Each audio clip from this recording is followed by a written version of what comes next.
Good morning students.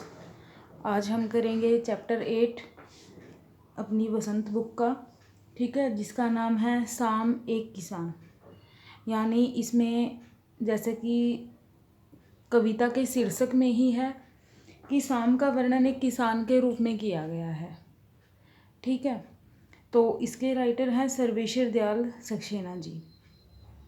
तो देखते हैं उन्होंने कविता में क्या लिखा है कि आकाश का साफा बांधकर सूरज की चिलम खींचता बैठा है पहाड़। तो साम एक किसान कविता के कवि सर्वेश्वर दयाल सक्सेना जी हैं। इस कविता में क्या है, किसान के रूप में जाड़े की शाम के प्राकृतिक दृश्य का सुंदर चित्रण किया गया है, ठीक है। कि इस प्राकृतिक दृश्य में पहाड़ कैसा दिख रहा है, एक बैठे हुए किसान की तरह दिख रहा है। जैसे पिक में भी देखो, ये इन्होंने एक पहाड़ दिखाया है इतना, ठीक है। ये एक पहाड़ है, इसको क्या है, एक किसान की तरह बैठे हुए दिखाया है। आकाश क्या है, आकाश का साफा बांधकर, आकाश उसके सिर पर बंदे साफे के समान है। ये ऊपर इन्होंने आकाश दिखाया है, देखो ये आकाश, ये इसके सिर पर बंदे, ये आकाश बंदे साफे के समान है, ठीक है। घुटनों पर पड़ी है नदी चादर सी, पास ही दहक रही। उसके जो सिर पर है पहाड़, आकाश है, उसके सिर पर बंदे साफे के समान दिख रहा है। पहाड़ के नीचे क्या है, बहती हुई नदी, घुटनों पर रखी चादर सी, ठीक है। जो इसके घुटने हैं उन पर रखी जो चादर रखी है वो कैसे दिख रही है पहाड़ के नीचे, एक बहती हुई नदी की तरह, ठीक है। पास ही दहक रही पलास के जंगल की अंगीठी। पास में क्या दहक रही है, पेड़ों पर खिले लाल लाल फूल, यानी जलती अंगीठी के समान। जो पेड़ों पर हमारे पलास के फूल होते हैं, जो वो क्या है, पेड़ों पर खिले लाल लाल फूल जलती अंगीठी के समान दिख रहे हैं।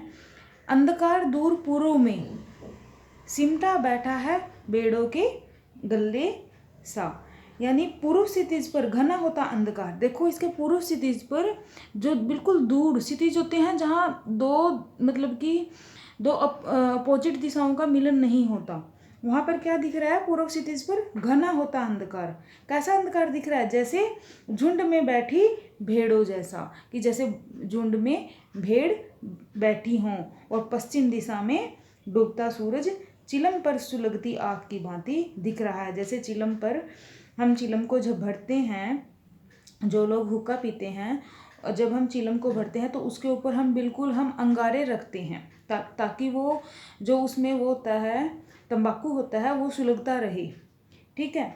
तो जो हम उस पर बिल्कुल अंगारे रखते हैं वो कैसा, उसी की तरह सुलगती आग होती है वो, कि उस सुलगती आग की भांति दिख रहा होता है, ठीक है। तो उस समय क्या होता है कि यह दृश्य बड़ा ही शांत होता है। आगे, अचानक बोला मोर, जैसे किसी ने आवाज दी, सुनते हो। अचानक क्या होता है, मोर बोल उठता है, ठीक है। जो ये एक जाड़े की शाम के प्राकृतिक दृश्य का चित्रण किया गया है, ठीक है, किसान के रूप में। तो उसमें क्या है कि अचानक मोर बोल उठता है, मानो किसी ने आवाज लगाई हो, सुनते हो, ठीक है, कि मानो किसी ने आवाज लगाई, सुनते हो। इसके बाद यह दृश्य क्या होता है कि घटना में बदल जाता है। चिलम औंधी, धुआं उठा, सूरज डूबा, अंधेरा छा गया।